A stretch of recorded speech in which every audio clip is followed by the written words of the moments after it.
미국이 우리 정부가 요청한 아파치 헬기에 대한 판매를 승인했습니다. 북한은 도발적 망동이라고 강하게 비판하고 나섰는데요.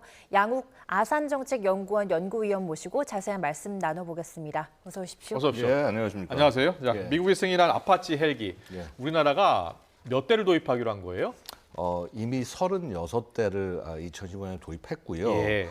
이제 36대를 추가로 더 도입을 합니다. 아. 이게 왜 그러냐면은 기존에 우리가 코브라라고 하는 제 지금 등 뒤에 보이는 예. 이 그 헬기를 운용하고 있었는데 네, 저희 코브라 헬기군요. 네, 코브라 헬기입니다. 저게 지금 1980년대에 들어와서 운용하던 기체입니다. 저거 빨리 퇴역시켜야 됩니다. 예. 그래서 이제 그 부분에 대한 대체분 역할도 있고 해서 예.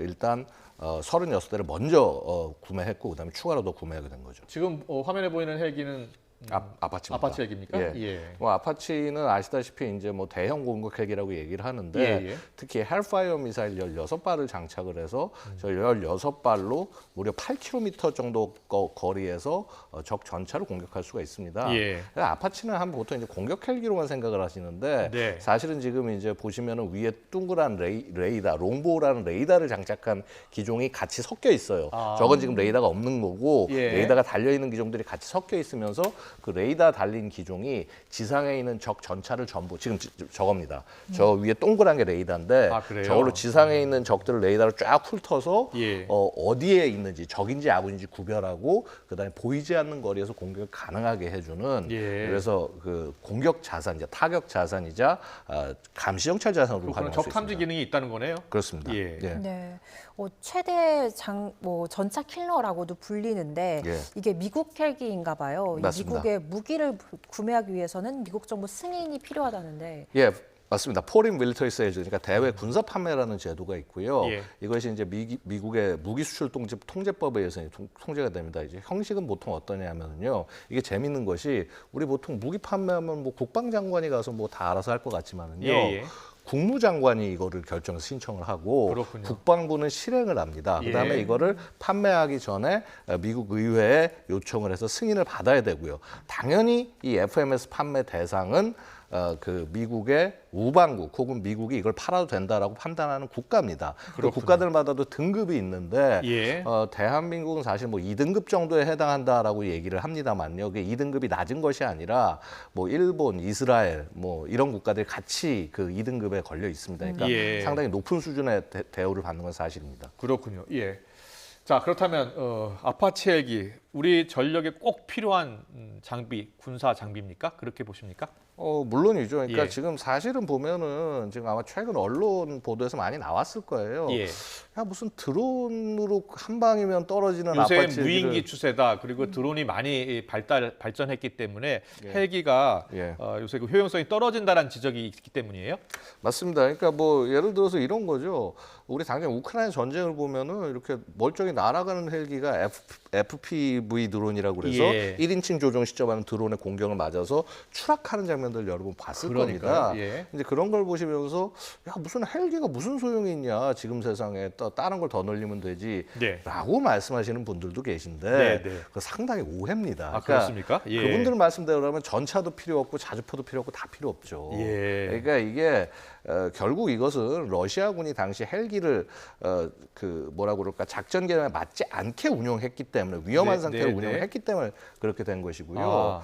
이 롱보우 기능이 달린 아파치 헬기 이것이 편대를 이뤄서 작전을 수행할 경우에는요. 예. 적의 가시범위 밖에서 작전을 합니다. 예. 드론을 공격이 오는지 알 수도 없고 예. 대응할 수도 없다라는 것이죠. 그래서 그렇군요. 예. 이게 기본적으로 결국 무기 체계를 그 본질에 맞게 운용한다고 한다면 예.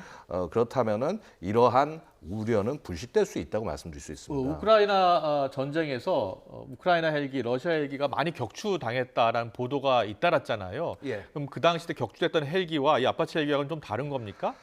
당연히 다르죠. 이제 대부분 물론 이제 당시 격추된 헬기 중에서 공격 헬기도 있었습니다. 이제 예, 아파치와 유사한 성격을 갖는 러시아의 그 공격 헬기들도 있었는데 이것이 뭐냐 하면은요, 결국 작전의 연계를 제대로 못해서 그런 것입니다. 예. 결국 지상으로부터의 대공 위협, 그 다음에 그 전장 전체를 살펴볼 수 있는 그런 능력들, 이런 것들이 조합되지 않은 상태에서 러시아가 들어갔고, 특히 러시아의 공격 헬기는 그야말로 공격 능력만 갖춰져 있지 예. 이런 탐지하는 능력이 있어서 굉장히 부족한 헬기였거든요.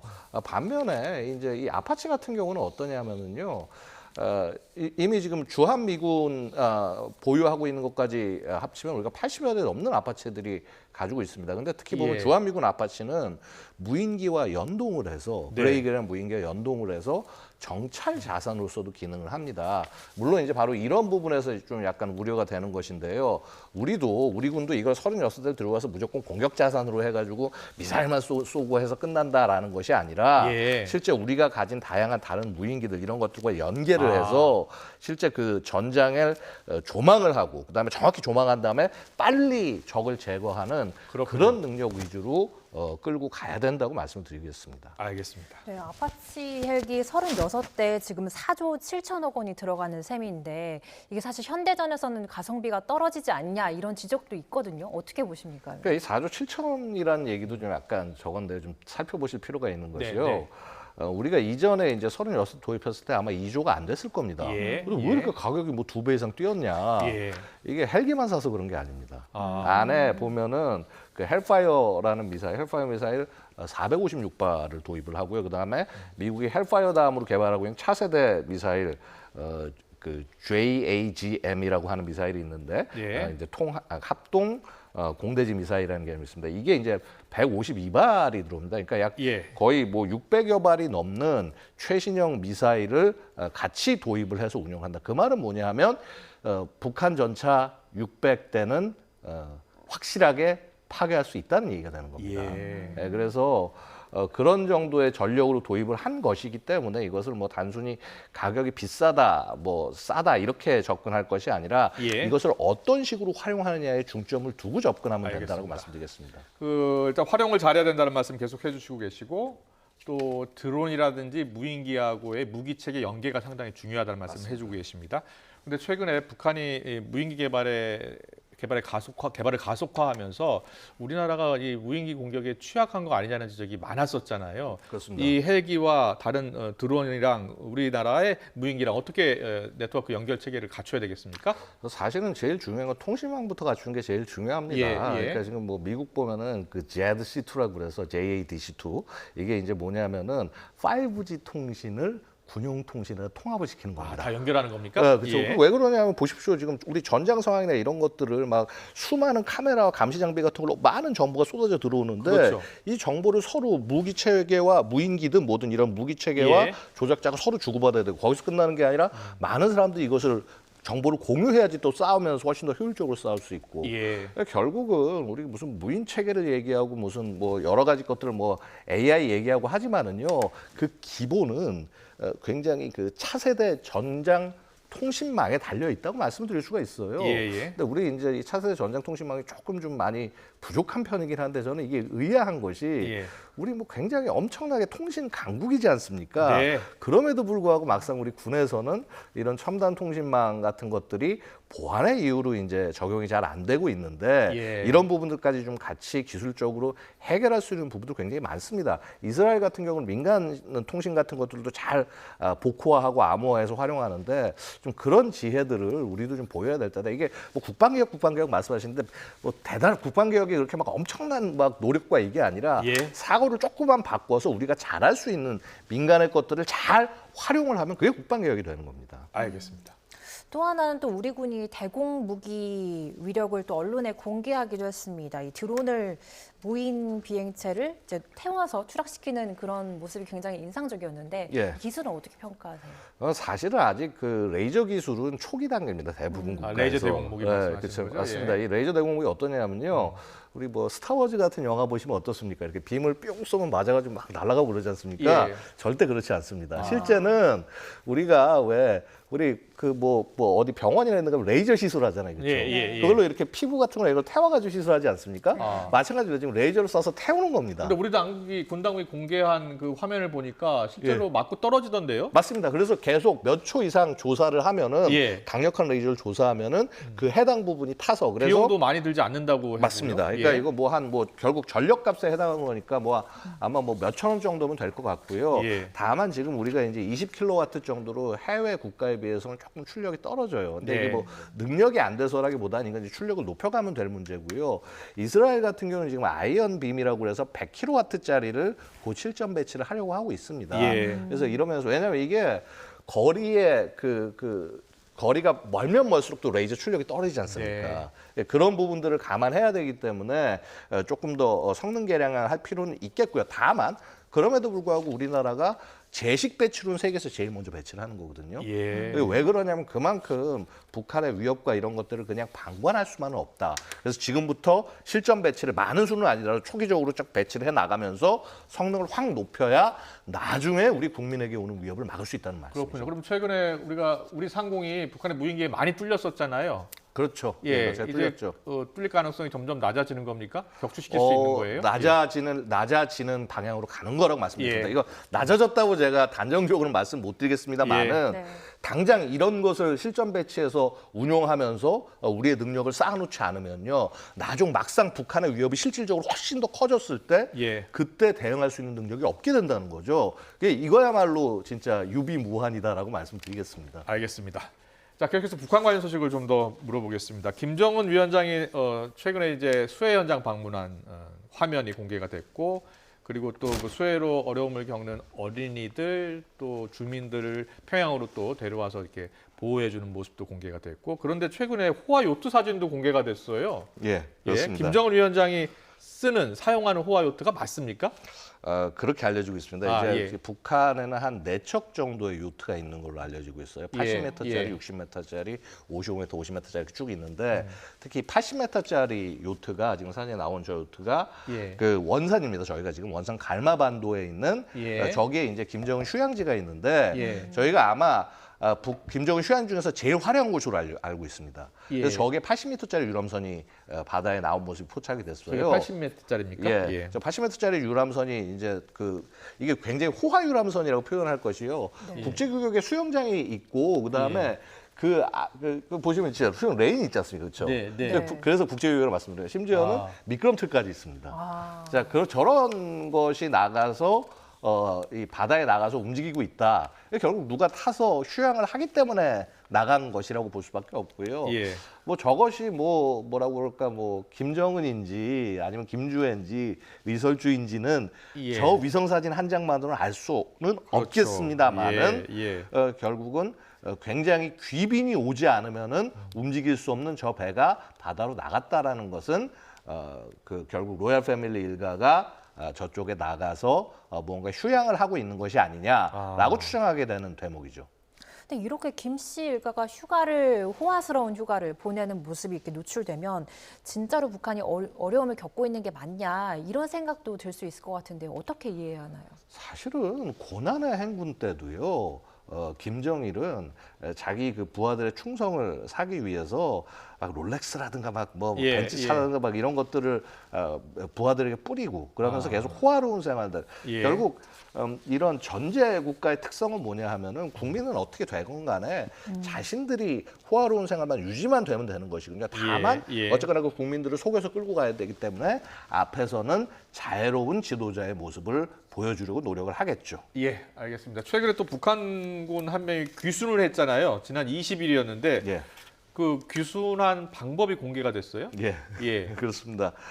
보면은 뭐라고 그럴까 그쪽 지역이 동부 전선 지역이 보면은 사실 저쪽에 방책 그러니까 이 사람이 못 들어오게 원래 대전차 방벽이라고도 알려졌습니다만은 방책을 설치를 하고 있었거든요.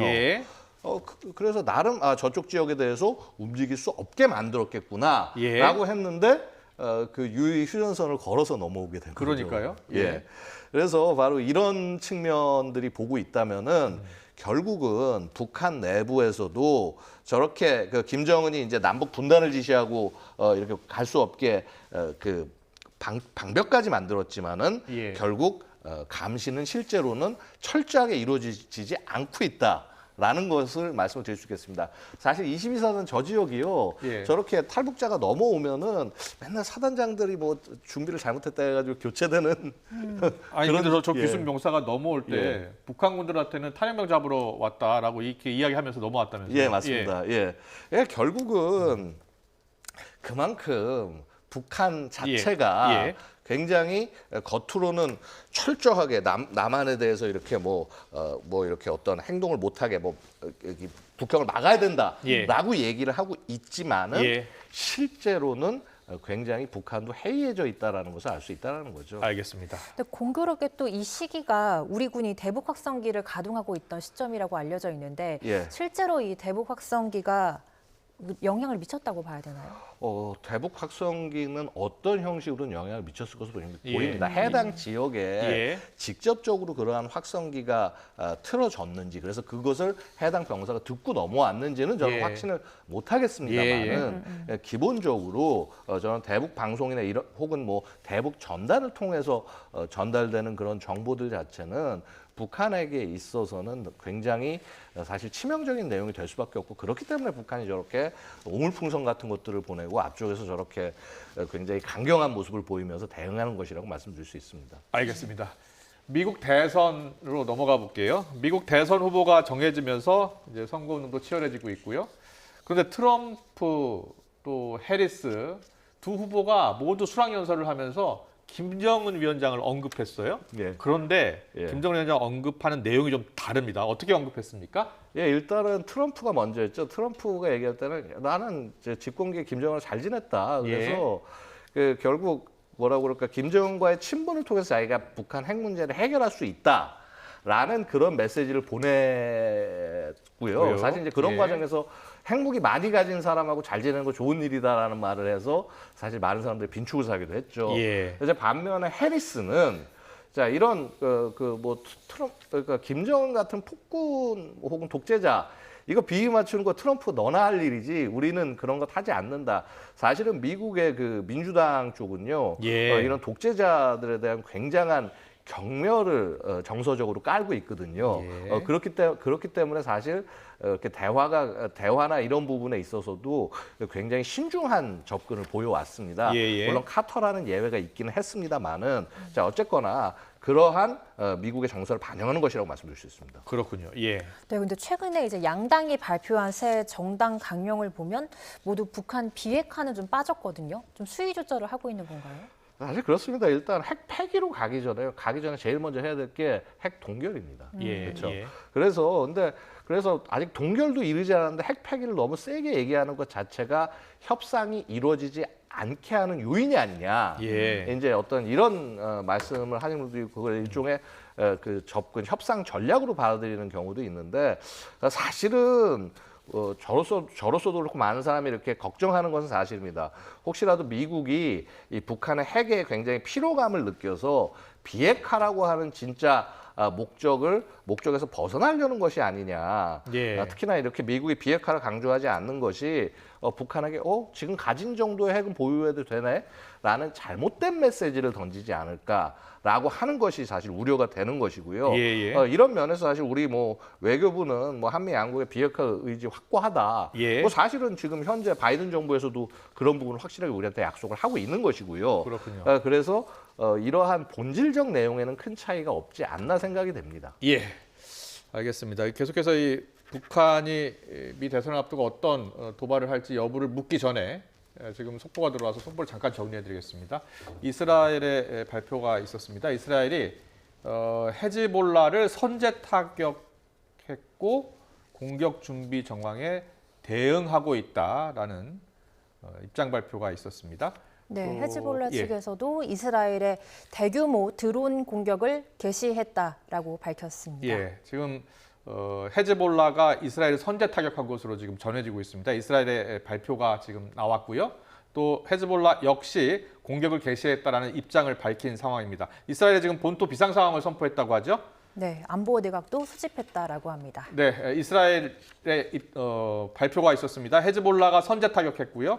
공격 준비 정황에 대응하고 있다. 그리고 본토가 비상 상황을 선포한 상황이고 안보 내각을 소집한 상황이다라는 뉴스 속보가 들어와 있습니다. 헤즈볼라 역시 공격을 개시했다라는 입장 발표가 있었습니다. 네, 지금 뭐 중동 상황이 또 심각한 상황으로 들어가고 있는 것 같습니다. 예, 그렇습니다.